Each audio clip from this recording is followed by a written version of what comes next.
CGL 2023 के लिए जो जनरल अवेयरनेस का पेपर जो है उसके लिए, और इसमें हम भारतीय इतिहास को कवर कर रहे हैं और भारतीय इतिहास का हम वैदिक काल पढ़ रहे हैं।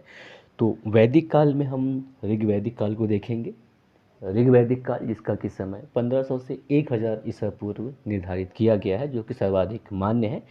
उसके बारे में चर्चा करेंगे कि जो आर्य थे जो कि यहाँ आकर बसे, वो कहाँ से आए, उनका मूल निवास स्थान क्या था, कैसे उनको पहचान किया गया, और जो साहित्यिक साक्ष्य मिले हैं उनके बारे में। इसके अलावा जो पुरातात्विक साक्ष्य मिले हैं उसके बारे में भी पढ़ेंगे। साथ ही साथ जो 4 वेद हैं उनकी रचना कब हुई और कैसे विकास कार्य हुआ, क्या सामाजिक स्थिति थी इस समय की, ये पढ़ेंगे हम। तो हम बात करें अगर आर्यों के निवास स्थान और पहचान की, यानी कि जो उनका मूल निवास स्थान था वो कहाँ था, तो इनको मूलतः आल्प्स पर्वत के पूर्वी क्षेत्र के आसपास का माना जाता है, जो वर्तमान में यूरेशिया कहलाता है। और जो मैक्स मूलर हैं जर्मनी के जो विद्वान, उनके द्वारा जो बताया गया कि जो आर्यों का मूल निवास स्थान है उसके बारे में उसे सबसे प्रमाणित माना जाता है। और इनका मानना था कि जो आर्य हैं इनका मूल निवास स्थान मध्य एशिया, जिसे एशिया माइनर कहा जाता है, वह सबसे ज़्यादा इसे ही मान्यता प्राप्त है। इसके अलावा भारत के संदर्भ में आर्यों के बारे में जो जानकारी मिलती है वो ऋग्वेद से मिलती है। इसके अलावा ऋग्वेद में आर्य शब्द का उल्लेख जो है 36 बार हुआ है। और आर्यजन जो थे उनका मुख्य व्यवसाय पशुचारण था, यानी कि पशुपालन था, और कृषि का स्थान सेकेंडरी था, यानी कि कृषि उतना महत्वपूर्ण ऋग्वैदिक काल में नहीं था। और आर्य समाज जो था ये इसमें पुरुषों का प्रधानता था, यानी कि ये पितृ सत्तात्मक समाज था। और आर्य समाज जो था या जो ऋग्वैदिक काल था ये घोड़ा केंद्रित या अश्व केंद्रित सभ्यता था।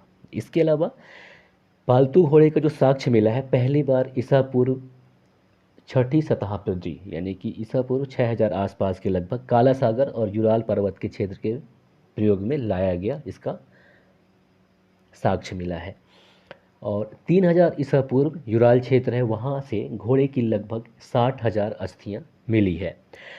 और अगर हम बात कर लें साक्ष्य के बारे में, तो जो ऋग्वैदिक काल है उसके अध्ययन के लिए साहित्यिक और पुरातात्विक दोनों प्रकार के साक्ष्यों का सहारा लिया जाता है। साहित्यिक साक्ष्य की बात करें तो ऋग्वेद, यजुर्वेद, सामवेद और अथर्ववेद है। ऋग्वेद की बात करें जो कि एक संहिता है, इसमें 10 मंडल हैं और 1028 सूक्ति है। इसके अलावा इसके 3 पाठ हैं, साकल, बालखिल्य और वास्कल। तो साकल में जो है 1017 मंत्र शामिल हैं, बालखिल्य में 11 मंत्र हैं और वास्कल में 56 मंत्र हैं। और पुरातात्विक साक्ष्य की अगर हम बात करें तो 2 अभिलेख हैं, एक कसाइट है और एक है बोगाज-कोई अभिलेख। तो बोगाज-कोई अभिलेख को मितन्नी अभिलेख भी कहा जाता है।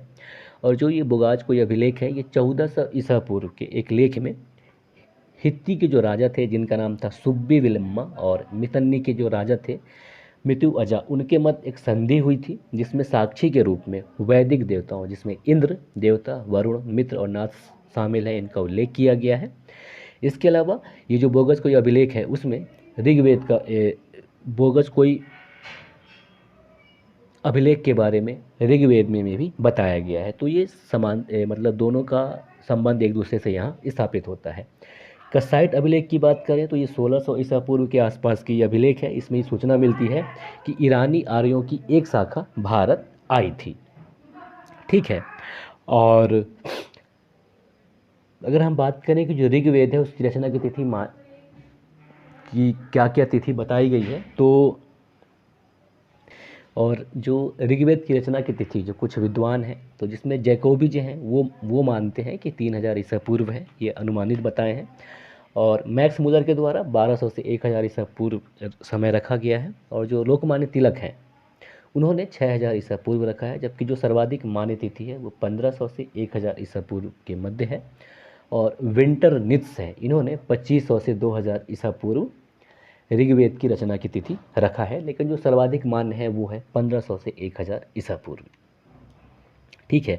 अब थोड़ी सी हम आर्यों के मूल निवास स्थान के बारे में जो विभिन्न विद्वान हैं उनके मत की अगर हम बात कर लें तो बाल गंगाधर तिलक, इन्होंने कहा कि आर्यों का मूल निवास स्थान जो है वो आर्कटिक प्रदेश या उत्तरी ध्रुव है, यानी कि आर्य भारत में उत्तरी ध्रुव से आए थे।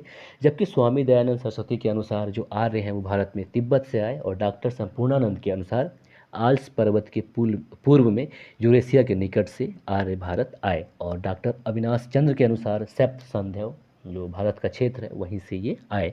और पंडित गंगानाथ झा के अनुसार ब्रह्मर्षि देश से आर्य भारत में आए, और DS त्रिवेदी के अनुसार देविका मुल्तान से ये इनका मूल स्थान माना है। जबकि मेयर कीथ और ओल्डनबर्ग ने पामीर के पठार को आर्यों का मूल निवास स्थान माना है। जबकि विलियम जोन्स ने यूरोप को माना है, और पी गाइल्स ने हंगरी यूरोप डेन्यूब नदी घाटी को आर्यों का मूल स्थान माना है। जबकि मैक्स मूलर ने मध्य एशिया जो वर्तमान बैक्टीरिया है उस क्षेत्र को आर्यों का मूल निवास स्थान माना है, जो कि सर्वाधिक मान्य है। और बेंडेनिस्टन ने दक्षिणी रूस को माना है, जबकि नेहरिंग एवं गार्डन चाइल्ड्स ने दक्षिणी रूस को भी माना है, और पेनका एवं हर्ट ने जर्मनी के मैदानी भाग को आर्यों का मूल निवास स्थान माना है। जबकि LD कल्ला ने कश्मीर और हिमालय क्षेत्र को आर्यों का मूल स्थान क्षेत्र माना है, और रोड्स ने बैक्ट्रिया को आर्यों का मूल निवास स्थान माना है। थोड़ी सी हम बात कर लें ऋग्वेद के बारे में, ठीक है। तो ऋग्वेद जो है ये कि कैसी रचना हुई ऋग्वेद की, इसकी अगर हम बात करें तो जो भारत आगमन के क्रम में, यानी कि जब आर्य भारत में आए तो ये मध्य एशिया और ईरान से होते हुए भारत पहुँचे, और भारत में आर्यों के बारे में जो जानकारी है वो ऋग्वेद से मिलती है। इसके अलावा जो ये ऋग्वेद है ये हिंद यूरोपीय भाषाओं का, यानी कि इंडो यूरोपियन भाषाओं का सबसे प्राचीनतम और पवित्र ग्रंथ है। इसके अलावा ऋग्वेद में अग्नि, इंद्र, मित्र, वरुणा आदि देवताओं की स्तुतियाँ जो हैं संग्रहित की गई हैं, और इनकी जो रचना है विभिन्न गोत्रों के ऋषियों और कुछ मंत्र सृष्टाओं ने की है। और ऋग्वेद की बात करें तो इसमें 10 मंडल या भाग हैं, जिसमें 2 से 7 तक जो हैं ये प्राचीनतम अंश हैं, और प्रथम और दसम मंडल जो है वो सबसे अंत में जोड़े गए हैं। और जो ऋग्वेद के मंत्रों को जो पाठ करते थे जो पुरोहित, उनको होत्र कहा जाता था, ठीक है। और जो ऋग्वेद का चौथा मंडल है उसके 3 मंत्रों की रचना 3 अलग अलग राजाओं ने की है, जिसमें त्रासदस्यु, अजमेर और पुरमीर शामिल हैं। और जो 9वां मंडल है ऋग्वेद का वो सोम को समर्पित है, इसलिए इसे सोम मंडल भी कहा जाता है, और इस सोम मंडल का सोमवेद से कोई कनेक्शन नहीं है, ठीक है। इसके अलावा जो ऋग्वेद का 10वां मंडल है वो सबसे अंत में जोड़ा गया है, और इसी के एक भाग जिसमें जो कि पुरुष सूक्त है उसमें चतुर्वर्ण व्यवस्था की स्थापना का सूचना मिलता है, यानी कि जो चतुर्वर्ण व्यवस्था है ना हिंदू धर्म में, उसको पुरुष सूक्त में उसके बारे में वर्णन है। इसके अलावा ये जो पुरुष सूक्त है यानी कि जो 10वां मंडल है उसी में देवी सूक्त का भी उल्लेख है, जिसमें कि वाक शक्ति की उपासना की गई है। इसके अलावा जो ऋग्वेद है इसके 2 ब्राह्मण ग्रंथ हैं, जिसमें पहला है ऐतरेय और दूसरा है कौशितकी। इसके अलावा ऋग्वेद का जो उपवेद है उसका नाम आयुर्वेद है, और ऋग्वेद में जिस नदी को सबसे ज़्यादा पवित्र बताया गया है वह सरस्वती नदी थी, और इसे नदीतमा या नदियों में सर्वश्रेष्ठ कहा गया है। और कुछ अन्य नदियों की बात कर लें तो ऋग्वेद में यमुना नदी का उल्लेख 3 बार किया गया है, गंगा को जाह्नवी कहा गया है और उसका उल्लेख 1 बार किया गया है, और ये 10वें मंडल में किया गया है, ध्यान दीजिएगा, ऐसा सवाल पूछ लेता है। और ये जो एक प्रसिद्ध वाक्य है अस्तोमा सदगमया तमसोमा ज्योतिर्गमया, ये जो वाक्य है ये ऋग्वेद से लिया गया है। और ऋग्वेद के जो से 10 मंडल हैं उनके हम रचयिता की अगर हम बात करें तो जो दूसरा मंडल है उसको गृत्समत भार्गव के द्वारा रचना किया गया है, जबकि जो तृतीय मंडल है उसकी रचना विश्वामित्र के द्वारा की गई है, और इसमें गायत्री मंत्र का भी उल्लेख है। और जो चौथा मंडल है उसकी रचना वामदेव के द्वारा की गई है, और इसमें कृषि संबंधी प्रक्रिया को बताया गया है। और जो पांचवा मंडल है उसकी रचना अत्रि के द्वारा की गई है, और जो छठा मंडल है उसकी रचना भारद्वाज के द्वारा, और जो सातवां मंडल है उसकी रचना वशिष्ठ के द्वारा की गई है। ठीक है, और यानी कि ऋषि वशिष्ठ। और आठवां मंडल जो है ये कण्व ऋषि और अंगिरस के द्वारा इसकी रचना की गई है। जबकि जो नौवां मंडल है ऋग्वेद का उसकी रचना पवमान अंगिरा के द्वारा किया गया है, जिसमें सोम का वर्णन है, जिसे सोम मंडल भी कहा जाता है। नौवां मंडल को सोम मंडल कहा जाता है। और जो 10वां है उसे क्षुद्र सूक्ति महासूक्ति के द्वारा इसकी रचना की गई है। और आर्यों की अगर हम बात करें तो जैसे आर्य शब्द है, इससे एक जाति विशेष को समझा जाता है। और जो भारत के आरंभिक विद्वान थे उन्होंने आर्य शब्द का यही अर्थ लगाया है। और जो आर्य हैं उनको भारतीय सभ्यता और संस्कृति का संस्थापक माना जाता है। इसके अलावा जो आर्य शब्द है स्पेशली ये संस्कृत भाषा से लिया गया है, जिसका अर्थ होता है उत्तम, श्रेष्ठ व्यक्ति या उच्च कुल में उत्पन्न। ठीक है, ये आर्य शब्द का मतलब है। और ऋग्वेद में जो अफगानिस्तान की एक नदी है कुर्रम और कुभा, और कुछ अन्य नदियाँ जैसे सिंधु और उसकी 5 सहायक नदियों के बारे में ऋग्वेद में उल्लेख किया गया है। और जो सिंधु नदी है ये आर्यों की सबसे प्रमुख नदी है, जिसका इन्होंने बहुत ही ज़्यादा बार उल्लेख किया है। और कुछ ऋग्वैदिक नदियाँ हैं जिनकी अगर हम बात करें प्राचीन नाम और आधुनिक नाम की, तो जो वितस्ता नदी है उसका आधुनिक नाम झेलम है। और बिपाशा नदी की बात करें तो उसका वर्तमान नाम व्यास है, और परुषणी का आधुनिक नाम रावी है। जबकि दृष्टद्वती या दृष्टदती का घग्गर नाम है, जिसे चौतांग नदी भी कहा जाता है, ये आधुनिक नाम है। और कुब्रा का कुर्रम नाम है वर्तमान, और कुभा का काबुल नदी नाम है। और सदानीरा गंडक नदी को कहा जाता था। अस्किनी चिनाब का वर्तमान नाम है। और सतुद्री सतलज नदी का प्राचीन नाम है। और गोमल जो है गोमती नदी का प्राचीन नाम है। जबकि मरुद वृधा ये कमरूवर्मन नदी का प्राचीन नाम है। और सिंधु सिंध नदी को कहा जाता है। सरस्वती घग्गर और सुमोशा को सोहन या सोहन सुवास्तु स्वात नदी का प्राचीन नाम है।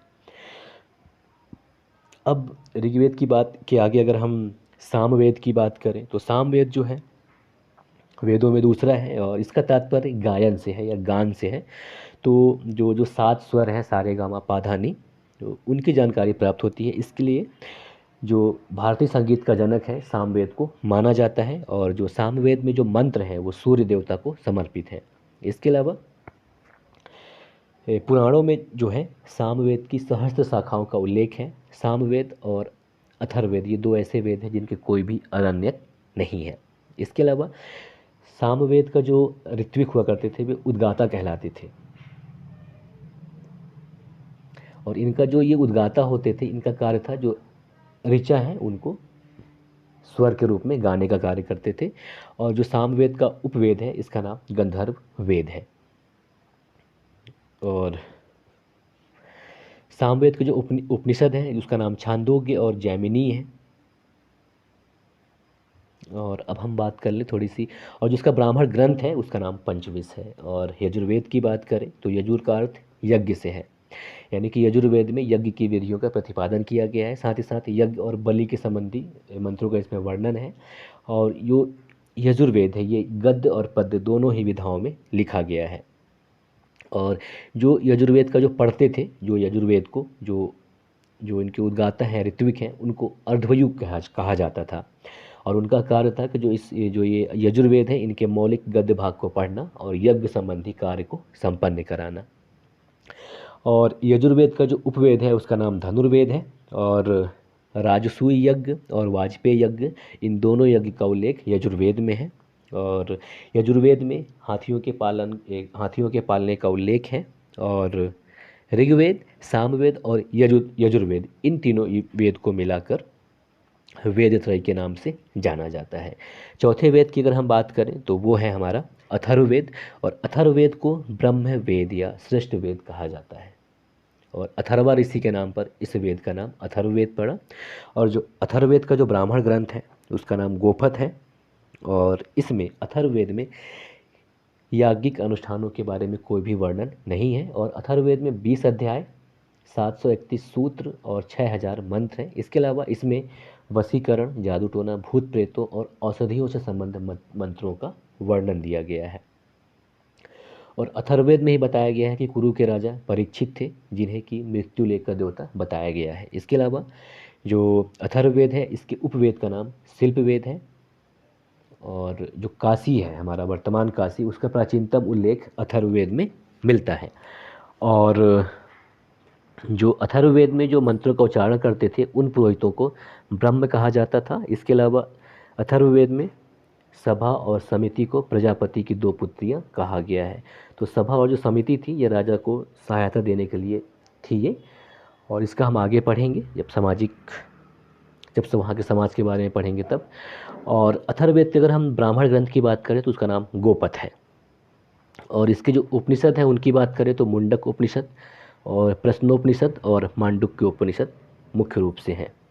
और अब थोड़ी सी हम संघर्षों के बारे में बात कर लें कि जो ऋग्वैदिक काल में संघर्ष हुए, तो उसे जनजाति संघर्ष कहा जाता है। और ऋग्वेद में जो इंद्र देवता हैं उनको पुरंदर कहा गया है। और पुरंदर का अर्थ है दुर्गों को तोड़ने वाला। दुर्ग यानी महलों को तोड़ने वाला। इसमें बताया गया है ऋग्वेद में कि जो आर्य थे उनके 5 कबीले या जन थे। और इन समुदायों को या इन कबीलों को पंचजन कहा जाता था। इनके नाम है अनु, पुरु, तुर्वस, दुह और यदु। और आर्यों के कुछ शासक वंश थे जिनमें प्रमुख थे भरत और त्रित्स। और इनके पुरोहित जो थे वशिष्ठ, वो दोनों ही वंशों के समर्थक थे। इसके अलावा भारत का नाम, ये जो भरत वंश है, तो भरत कुल के आधार पर भारत बस पड़ा।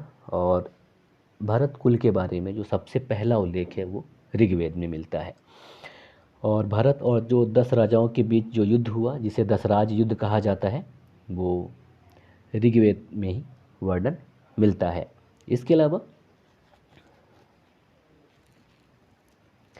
ये जो युद्ध हुआ था, ये पुरुषनी नदी या वर्तमान रावी नदी के तट पर हुआ। इसमें सुदास की जीत होती है और भरत कबीले की प्रभुता कायम होती है।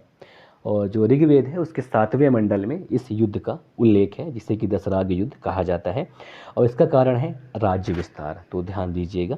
और जो ये कुरुजन थे, ये पंचाल के साथ मिलकर उच्च गंगा मैदान में अपना संयुक्त राज्य स्थापित करते हैं।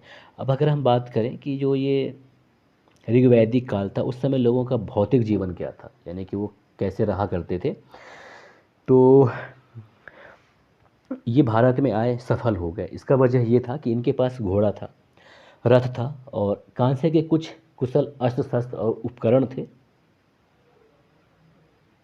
हालांकि इनका जो पुरातात्विक प्रमाण है वो नाम मात्र के रूप में मिलते हैं, लेकिन मिले हैं। तो ये इसलिए सफल हुए भारत में आकर क्योंकि इनके पास रथ था, घोड़ा था। अब घोड़ा से क्या, ये तेज कहीं भी जा आ सकते थे। ठीक है। इसके अलावा इनके द्वारा आरे वाले पहिए को भी चलाया गया। और इसका जो सबसे पहला उपयोग है वो 2300 ईसा पूर्व में काकेशस, जो कि रूस का एक क्षेत्र है, वहाँ प्रयोग में लाया गया था। और इन्हें जो तांबा मिलता था वो राजस्थान के खेतरी से मिलता था। यानी कि जो हड़प्पा सभ्यता है वो इनसे संबंधित था। लेकिन कैसे दोनों साथ नहीं हो पाए, ये अलग चर्चा का विषय है। बहरहाल जो ऋग्वेद का प्राचीनतम भाग है, यानी कि दूसरे से 9वां मंडल तक, उसमें हल के फाल का उल्लेख मिलता है। और जो ऋग्वैदिक लोग थे उनको खेत बोने का, कटाई करने का और दौनी करने का ज्ञान था। इसके अलावा इन्हें विभिन्न रीतियों के बारे में भी जानकारी थी। और ऋग्वैदिक काल में जो भी युद्ध हुए हैं वो गाय को लेकर हुए हैं। और ऋग्वैदिक काल में जो भी युद्ध हुए हैं वो गाय को लेकर हुए हैं। और युद्ध का पर्याय गविष्टि कहा जाता था, यानी गाय का अन्वेषण। और गाय जो है सर्वोत्तम धन माना जाता था। और इसके अलावा जो ऋग्वैदिक लोग थे ये गाय को चराने का काम करते थे, खेती करते थे और बसने के लिए भूमि पर अधिकार करते थे। लेकिन जो ज़मीन था वो निजी संपत्ति या प्राइवेट प्रॉपर्टी उस समय तक नहीं होता था। इसके अलावा ऋग्वेद में बढ़ई, रथकार, बुनकर, चर्मकार, कुम्हार जैसे शिल्पियों के उल्लेख मिलते हैं। और तांबे या कांसे के अर्थ में अयस्क शब्द का प्रयोग किया जाता था। यानी कि यहाँ पे क्लियर है कि जो ऋग्वैदिक सभ्यता के लोग थे उनको धातु कर्म की जानकारी थी। और आर्य निवासियों के बारे में जो सबसे विशेष बात थी कि ये लोग शहरों में नहीं नहीं रहते थे, यानी कि ये किसी प्रकार का गढ़ बनाकर, मिट्टी के घर बनाकर गांवों में रहते थे। यानी कि जो ऋग्वैदिक सभ्यता थी या ग्रामीण सभ्यता थी, जो इसको सबसे अलग करता है। और अगर हम राज व्यवस्था की बात करें जो इस समय प्रचलित थी, तो इस समय जो प्रशासनिक तंत्र था आर्यों का, ये कबीलों के प्रधान के हाथों में रहा करता था। जो राजा, जो कि राजन कहलाता था, और ऋग्वैदिक काल में जो राजा का पद था ये अनुवांशिक हो चुका था।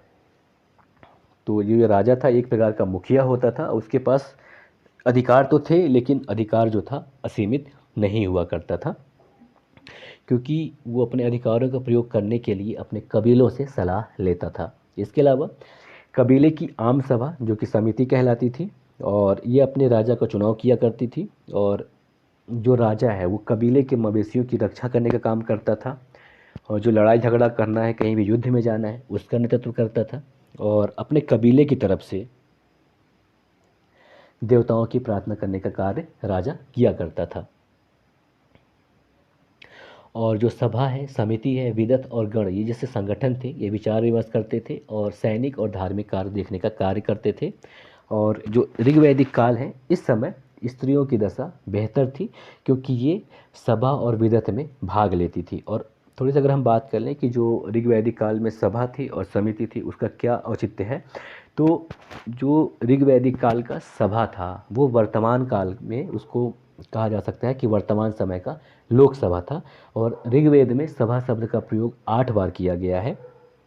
और सभा में जो पुरुष शब्द थे, जो पुरुष सदस्य थे, उनके लिए सभेय शब्द प्रयुक्त किया जाता था, जबकि जो स्त्रियां सदस्य थी उनके लिए सभावती शब्द का प्रयोग किया गया है। और समिति की बात कर लें तो समिति वर्तमान राज्यसभा के जैसे है, कि यानी कि उतना पावरफुल नहीं था लेकिन कुछ मामलों में बहुत ही पावरफुल था। तो ऋग्वेद में समिति की बात करें तो 9 बार उल्लेख किया गया है, और उत्तर वैदिक काल में आगे चलकर इसका महत्व बढ़ जाता है। ठीक है, वर्तमान राज्यसभा का जो लगता है समिति, उसकी अगर हम बात कर रहे हैं तो। और विदत की बात करें तो विदत जो था ये एक संस्था था। और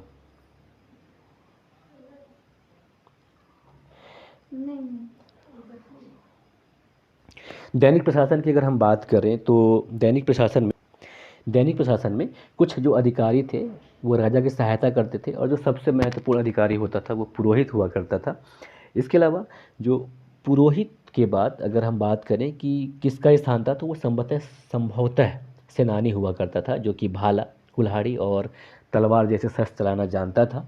और जो ये लोग युद्ध करते थे आर्य लोग, उसमें जो प्राप्त भेंट और जो लूट की वस्तुएं होती थी वो वैदिक सभा में बांट दी जाती थी। इसके अलावा जो चारागाह हुआ करता था या जो बड़ा जत्था हुआ करता था आर्यों का, कबीलों का, उनका जो प्रधान है उसे वाज्रपति कहा जाता था। और जो परिवार है, परिवार के प्रधान, जो परिवार हुआ करते थे, तो परिवार के प्रधानों को कुलप कहा जाता था। और जो लड़ाकू दल के जो प्रधान होते थे उनको ग्रामीण कहा जाता था। तो ध्यान रखिएगा यहाँ पे, यानी कि ऋग्वैदिक काल में ग्रामीण का मतलब विलेज विलेज से नहीं था। ग्रामीण का मतलब होता था जो लड़ाकू दल है उसका प्रधान। और राजा के बारे में एक बड़ा ही अच्छा चीज़ था कि राजा कोई अपना परमानेंट सेना नहीं रखता था, बल्कि जब युद्ध होता था तो जितने भी उसके कबीले जो उसके अंदर आते थे वो अपना सेना दिया करते थे, और वो उससे युद्ध लड़ा करता था। थोड़ी सी कबीला और पहचान कबीला और परिवार की बात करें ऋग्वैदिक काल की, तो किसी भी व्यक्ति की पहचान जो उस समय था वो कुल या गोत्र से होता था। और जितने भी लोग थे आर्य आर्य समय में, तो उनकी सबकी जो आस्था थी वो अपने कबीलों के प्रति ज़्यादा रहती थी, और ये कबीलों को जन कहा जाता था। ठीक है। और बात अगर हम करें ऋग्वेद में जन शब्द का, तो जन शब्द का जो उल्लेख है लगभग ऋग्वेद में 275 बार किया गया है, लेकिन कहीं भी जनपद यानी कि राज्य क्षेत्र का कोई भी वर्णन या विवरण नहीं मिला है। और ऋग्वेद में जो दूसरा महत्वपूर्ण शब्द है वो विष है, जो कबीले के अर्थ में मिलता है, और ऋग्वेद में इसका उल्लेख 170 बार किया गया है। इसके अलावा जो वैश्य समुदाय है, जो कि उस समय एक बहुसंख्यक वर्ग हो गया, उसका जो उदय हुआ इसी विष या कबायली जनसमूह से हुआ है। ठीक है। और जो आरंभिक वैदिक अवस्था था, उस समय जो परिवार के अर्थ में गृह शब्द का उल्लेख मिलता है, जो ऋग्वेद में बार बार आया है। और जैसा कि पहले ही बताया कि जो ऋग्वैदिक समाज था ये पितृसत्तात्मक था या पुरुष प्रधान था। तो परिवार में जो पिता होता था वो मुखिया होता था, और परिवार की कई पीढ़ियाँ एक साथ एक घर में रहा करती थी। और ऋग्वैदिक समाज के लोग हमेशा से ही वीर पुत्रों की प्राप्ति के लिए देवताओं से प्रार्थना किया करते थे। और हालांकि एक चीज़ बड़ा अजीब है कि ऋग्वेद में बेटी के लिए कामना व्यक्त नहीं की गई है, जबकि प्रजा यानी कि संतान और पशु की कामना जो है सूक्तों में बार बार मिलती है। और सामाजिक ताने बाने की तरफ से अगर देखें तो जो स्त्रियां हुआ करती हैं वो सभा और समितियां में भाग लेती थी। इसके अलावा जब यज्ञ हुआ करता था तो वो अपने पतियों के साथ यज्ञ में आहुतियाँ देती थीं। और जो सूक्त होते थे उनकी रचना मौखिक होती थी, और उस काल का कोई लेख अलग से नहीं मिला है। इसके अलावा ऋग्वेद में नियोग प्रथा और विधवा विवाह के प्रचलन का आभास मिलता है, और बाल विवाह का कोई भी उदाहरण ऋग्वैदिक काल में नहीं मिलता। और सामाजिक वर्गीकरण की अगर हम बात करें तो जो ऋग्वेद है इसमें आर्य वर्ण और दास वर्ग का उल्लेख है। और अंतिम और यानी कि धीरे धीरे यानी कि इनिशियल स्टेज में सिर्फ दो वर्ण था, आर्य वर्ण और दास वर्ण। तो आर्य वर्ण जो बाहर से आए वो आर्य कहलाए, और जो यहाँ पहले से थे उनको दास वर्ण कहा जाता था। और जब धीरे धीरे जब समय बीता तो जो ये कबायली समाज था, ऋग्वैदिक समाज था, ये तीन वर्गों में विभक्त हो गया, जिसमें योद्धा, पुरोहित और सामान्य लोग आए। यानी कि ब्राह्मण, क्षत्रिय, वैश्य इनको माना जा सकता है। और चौथा वर्ग जिसे कि शूद्र कहा जाता था, इसका जो साक्ष्य है ये ऋग्वैदिक काल के अंत में या 10वें मंडल में मिलता है, और इसे सबसे अंत में जोड़ दिया है। और ऋग्वैदिक काल में जो समाज का विभेदीकरण हुआ वो व्यवसाय के आधार पर हुआ। ठीक है। अब अगर हम बात करें कुछ ऋग्वैदिक प्रमुख देवताओं के बारे में, तो जो बोगास कोई अभिलेख है जो कि 1400 ईसा पूर्व मिला है, उसमें बहुत सारे वैदिक देवताओं जिसमें कि मित्र, वरुण, इंद्र, नासत्य इनका उल्लेख किया गया है, और इन देवताओं का उल्लेख ऋग्वेद में भी किया गया है, तो ये ध्यान दीजिएगा। इसके अलावा जो ऋग्वैदिक काल के सबसे महत्वपूर्ण देवता हैं वो हैं इंद्र। आगे जाकर वैदिक काल में इनका महत्व थोड़ी सी कम हो गया था, और इंद्र को पुरंदर भी कहा गया है या किलों को तोड़ने वाला कहा गया है। और इंद्रदेव पर 250 सूक्ति हैं, और इन्हें वर्षा का देवता माना गया है जो कि वर्षा कराते हैं। और अग्नि का स्थान ऋग्वैदिक देवता में दूसरे स्थान पर आता है, इन पर 200 सूक्ति हैं।